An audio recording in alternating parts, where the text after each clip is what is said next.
Would you like to accelerate your career and reach your full potential in just minutes a day? Welcome to the LEADx Show with New York Times best-selling author and Inc. 500 entrepreneur, Kevin Kruse. Hey guys, Kevin Kruse here. Welcome to the LEADx Leadership Show, where we help you to stand out and to get ahead at work. Now, as you know, we like to switch things up here, keep it interesting, and to continue that tradition, today on the podcast, instead of me interviewing an expert guest, we're going to have the guest deep dive into their topic. You see, you'll be hearing audio from a LEADx webinar.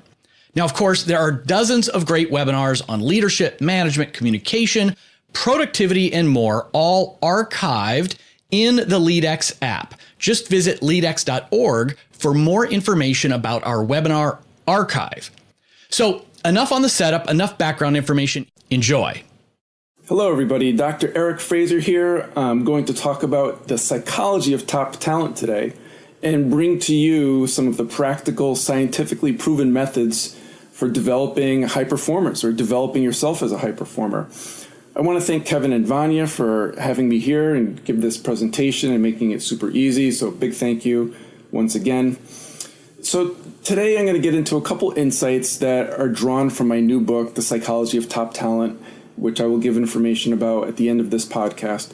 But let's start with a table of contents so you know what to expect in today's presentation. The first is personal development and establishing wellness routines. The second is developing grit. The third is developing emotional intelligence skills. Fourth is deliberate practice and positive habits. The fifth is customer appreciation. The sixth is growth mindset. And 7 is mentoring, and 8 is coaching. So without further ado, let me get into these a little bit and talk about each of these facets of high performers. The thing to keep in mind with all of these is that essentially these are all proven psychological behaviors and habits.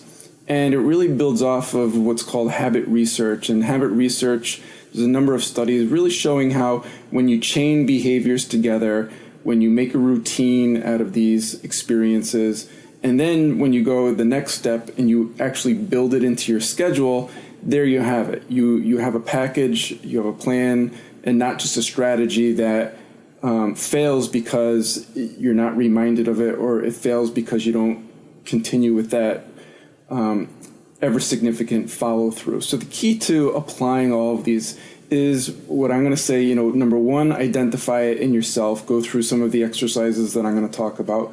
Number two, integrate it into your life.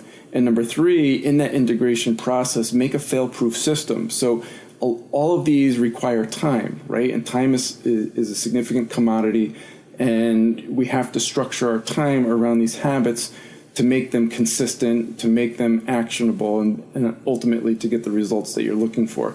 So my view on this is if you don't book it into your schedule, however you're managing your schedule, and I know Kevin has an enormous wealth of content on efficiency and effectiveness and scheduling and task completion, but whatever your system is, this needs to be part of your system. Some of these skills you may already possess. You may possess some of them on varying levels. One or two may be absent, and there's something for everybody here. So take that into consideration as we work through this information. So the first is, personal development and wellness routines, and all successful people have these. And it really boils down to what are you working on personally in your life and what's getting in the way, right? We all have this detriment in that we can be our own worst enemies, right? And identifying what it is exactly that's getting in the way, that's sapping your energy or distracting your attention, is what you're bringing into your work process on a daily basis. So figure out what that is and amplify it and solve it. Meaning, if it's depression, if it's parenting, if it's a bad relationship, get the help and resources that you need to work on that. If it's lifestyle health, change your diet, get a nutritional coach, exercise, start a new exercise activity, whatever it is, these are the kinds of staple routines that enhance personal development, and that crosses the chasm into professional development. That's when you are truly working at your best. One of my recent experiences going down to Google in Manhattan really illustrates this point. When you go into the Google building, amongst many, many interesting things that they have there, they've really built an environment, a campus, of course, but they've really built an environment that takes care of their people. And, one of their former executives wrote an entire book on the workplace environment and the culture and taking care of the people. And they really live up to that promise. So when you think about your organization's core values and goals, and if it has something to do with taking care of the people, it's important to go back to that question and say, well, exactly how are we accomplishing that? But anyway, back to the Google story. So, Google does a really good job at helping people reach their potential because they take care of all of these personal needs. You can have any beverage that you want. They've got healthy food. They've got gym and other wellness activities and yoga, climbing wall. They've got areas to take a rest, to even actually go and take a nap, right? If you need a break. They've got meditation zones. You can move around on scooters and get some exercise in the hallways. You can go play with Legos, right? So, the point being that, all of these things that help balance out the day, right? Because nobody can focus and pay attention for 8 hours straight. It's a ridiculous expectation. But when you have the resources and tools in place to be able to balance that out, it really does optimize productivity, efficiency, and, in today's society, of course, innovation. Now, we all can't work at Google, but the point being we can take those keen insights and learnings and integrate those into our own life so that our personal lifestyle is enhanced and optimized. Okay, so there's the wellness routines. Second, I want to talk about grit.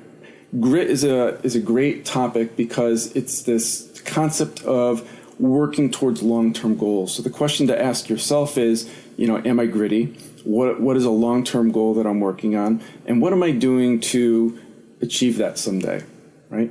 Grit, it turns out, is not something that's part of our DNA or genetic makeup. It's something that people possess in varying degrees in their personality, but it's also something that can be developed, right? So that's the good news. So whether you are or you aren't a gritty person is less relevant. What's more relevant is about your commitment to doing something like that, meaning identifying a long-term goal for your own professional development, a career objective, and then committing to it, breaking it down into bite-sized chunks.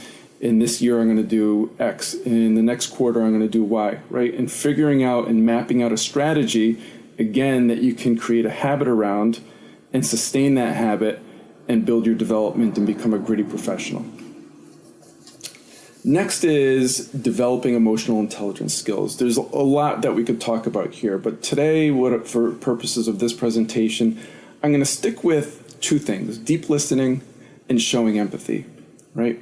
So these emotional intelligence skills are really key for being able to engage meaningfully with your coworkers and your customers, right? People who feel connected with, people who feel listened to, people who feel validated, right, are more inclined to work with you. Simple as that. So how do you do that, right? Well, you do it by taking a real reflective stance on what your last couple interactions were like, and maybe focusing in on specifically interactions that didn't go well, right? So again, moving out of sort of transactional relationships into authentic relationships. And think about how you could have been a better listener, right? What was the person really trying to say? What was behind the words that they were saying to you? How empathic were you, right? What is empathy? So let's give an example. So empathy is reassuring a person that you are listening to them and that you can appreciate their emotional stance, right? So it's real simple. It's in terms of saying words like, I understand. I can appreciate how you feel that way. I can appreciate how you're thinking differently about this topic. I appreciate the fact that we're working on this together, right?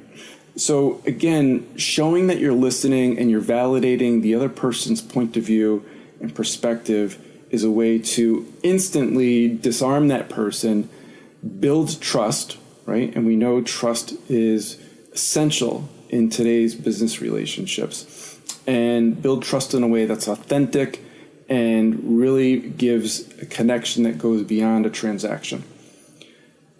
Okay. Number 4, deliberate practice and positive habits. So, most, if not all of us have, read or heard about Malcolm Gladwell's book with the 10,000 hour themes. And, that's really the acumen that we need to get to be experts in something. But the way that I'm going to talk about it is, it's really not about the hours, because it's more about the experiences. So again, getting to, what your specific professional development goals are, your skills, right? Your assets that you bring to your organization or to your team or to yourself. And what exactly are you practicing? Where is that on your schedule? Okay. So it could be something as simple as developing a new skill. It could be increasing connections. It could be increasing sales. It doesn't matter. But the point is, you need to have the practical steps built into your practice routine, right? And you need to be doing it.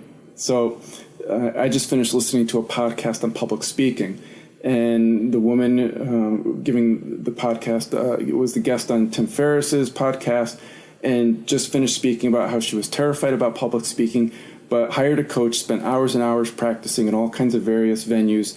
And it was with that she became one of the most successful public speakers in modern time.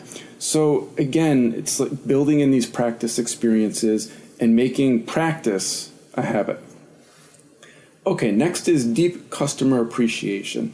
This ties in a little bit to emotional intelligence, but I want to take it to another level.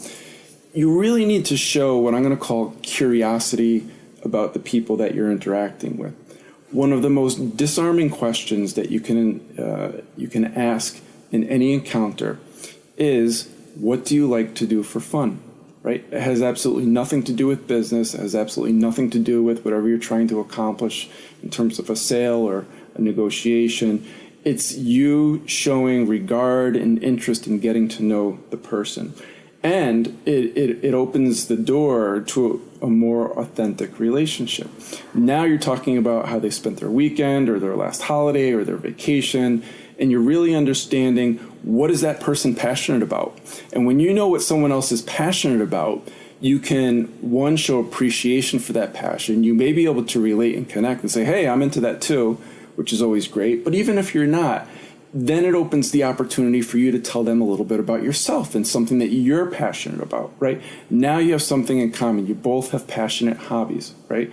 And sharing those experiences is the beginning of a different kind of relationship where you show appreciation before you're asking for anything from them. So think about different contexts where you can have that type of conversation, get to know your customer in a deeper way, and show the kind of appreciation that allows them to feel like they matter, and that the mattering is not just associated with a business transaction. Okay, next is the growth mindset. Carol Dweck's a psychologist who's written extensively on this topic. But in essence, the question to ask yourself in this is, what are you continually learning right now? Right? What are you working on? What are you studying? What are you curious about that you are engaged in a committed habit to better yourself through various learning medium? If you don't have that, I would say pick something, right? Identify something, some skill. It could be something related to emotional intelligence like we just talked about, or it could be a technical skill. But what exactly are you working on that you can learn more about and make a routine out of it and put it into practice? With today's technology devices, you can do this in any number of ways. So the takeaway from this would be, identify something that you're working on. If you're not working on something specifically that you're developing new learnings, pick something, right? And then make a determination about which medium offers those resources. Is it a trade journal, or is it podcasts, or is it TED Talks? Is it going to a workshop or a conference, right? And book all of that into your schedule. Do it in a deliberate way, right? Make use of your commute time, maybe during a break, end of the day, first thing in the morning, get up 20 minutes earlier. In any of these instances, you can develop the growth mindset and move forward incrementally and get your 20,000 hours in. Then, to close the loop, once you learn something and master a new skill or a new teaching or a new insight, then go and teach it, right? And this will make you an authority amongst your peers in your organization or with your customer. Next is mentoring.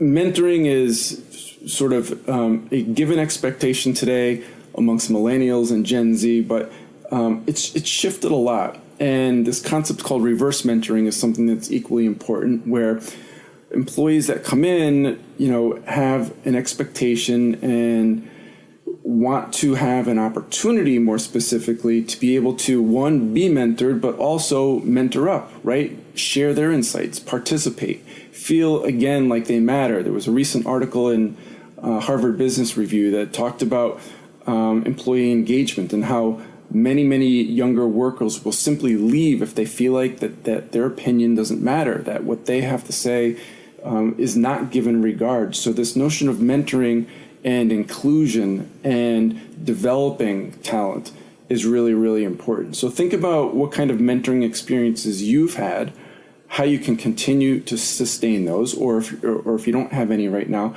how can you build those? And then secondly, for yourself, who is your mentor, right? Who is mentoring you and what are they mentoring you in? Or if there is no such person, what might it be that you could benefit from a mentoring experience, whether it's internally through your organization or it's with an outside professional? So again, think about those opportunities, book that into your schedule, set some goals around that, and make it happen. Last but not least is coaching. And coaching is really a precise method to identify blind spots in your own professional development program, okay, that can specifically organize, structure, and develop a methodology to accomplish them. So in essence, this podcast is kind of like a coaching session, right, where we've gone through several topics, several key proven areas for psychological development in the professional capacity, how to build certain skills, and then how to apply those specific skills so that you can enhance your own professional development and your growth. So that closes out today's presentation. We hit a couple topics. I've given you some practical tips about how to apply them. Like I said, I came out with a new book, The Psychology of Top Talent, the practical, scientifically proven method to identify, hire, and retain high performers. If you want to learn more about that, I'm happy to offer everyone here a free copy of that ebook. You can go to hiringtoptalent.com. Again, it's hiringtoptalent.com. Connect with me on LinkedIn. I'm eager to hear your stories and your interests and curiosities, and wish you the best in 2019. Thank you. Friends, if you like this episode of the LEADx Leadership Podcast, please take a minute, leave a rating on iTunes or Stitcher. Ratings are invaluable for attracting new listeners. And I like to convert those listeners into leaders because, I'm on a mission to spark 100 million leaders in the next 10 years. And if you want to become the boss everyone fights to work for and nobody wants to leave, check out the LEADx platform with Coach Amanda at leadx.org. And if you have 10 or more managers who could use some binge-worthy training, send me an email at info@leadx.org, leadx.org, and we'll talk about getting you set up with a totally free pilot for those managers. See if they like it. If they don't, that's fine. We go away. Part as friends. But if they love it, you've just found yourself a new resource for them. Remember, leadership is influence. You're always leading. How are you going to lead today?